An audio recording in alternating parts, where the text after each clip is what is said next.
দৰজাৰ আপনাৰ ফ্ৰেম পাবলৈ বনাবলৈ আপনি কোনো চিন্তা কৰিব নালাগে, টেনশন কৰিব নালাগে, আপনি কাঠ বিচাৰি ফুৰিব নালাগে। আৰু কাঠৰ যি চিন্তা কেইবছৰ যাব, কেইবছৰ লাষ্টিং হ'ব, এইবিলাক কথা আপুনি চিন্তা কৰিব নালাগে।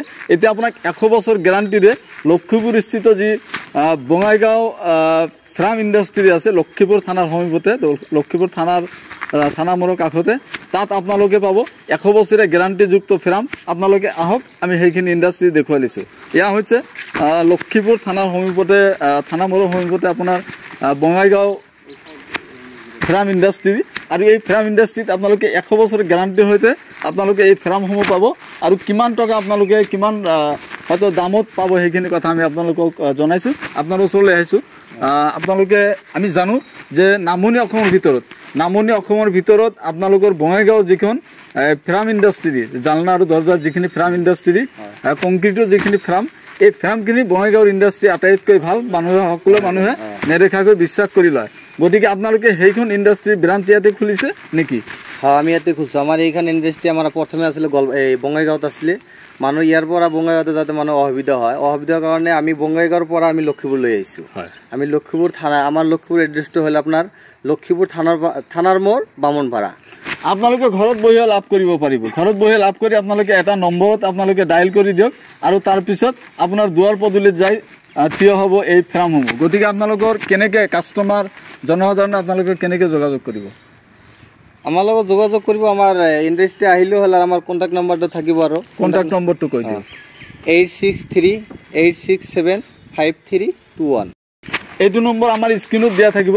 আপোনালোকে স্ক্ৰীনৰ পৰা লৈ আপোনালোকে দুটা নম্বৰ দিয়া থাকিব আমাৰ। যিকোনো এটা নম্বৰত কল কৰিলে আপোনাৰ ঘৰৰ দুৱাৰ সন্মুখত যায় আপোনাৰ এই ফ্ৰেমসমূহ থিয় হ'ব।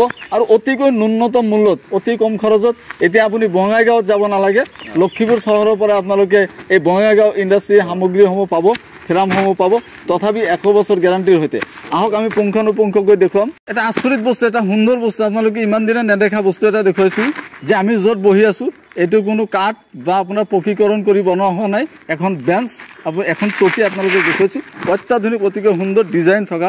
দাদা অকণমান ভালকৈ দেখুৱাই দিব। এইটো কোনে বনাইছে? আমি বনাইছোঁ, আমাৰ ইণ্ডাষ্ট্ৰি হৈছে।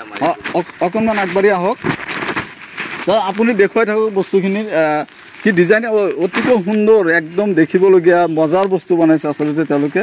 অতিকৈ ভাল লগা বস্তু, কাৰণ এনেকুৱা বস্তু যদি কাৰোবাৰ ঘৰৰ আগত থাকে, এফালেতো দেখাততো ধুনীয়া, বহাটো কিন্তু একদম মজা। কাৰণ আমি বহি চালোঁ, কেইবাবাৰো বহি চালোঁ। আৰু এই বস্তুটোতো কালাৰ কৰিব পৰা যাব। কালাৰ কৰিলে বস্তুটো আৰু ভাল লাগিব দেখাতে। গতিকে এই বস্তুটোৰ দাম কিমান আহিব? সেইটো এতিয়ালৈকে আমি দামটো ৰাখিব পৰা নাই, মানে আমি নতুন বনাই আছোঁ আৰু বনাইছোঁ। এতিয়া কাষ্টমাৰে যদি আহে আমি বহুত ডিছকাউণ্ট দি দিম। আৰু নিশ্চিতভাৱে আপোনালোকে আমাৰ যিটো স্ক্ৰীনত নম্বৰ আছে, এই স্ক্ৰীনত দিয়া দুটা নম্বৰ থাকিব, আপোনালোকে যোগাযোগ কৰিব।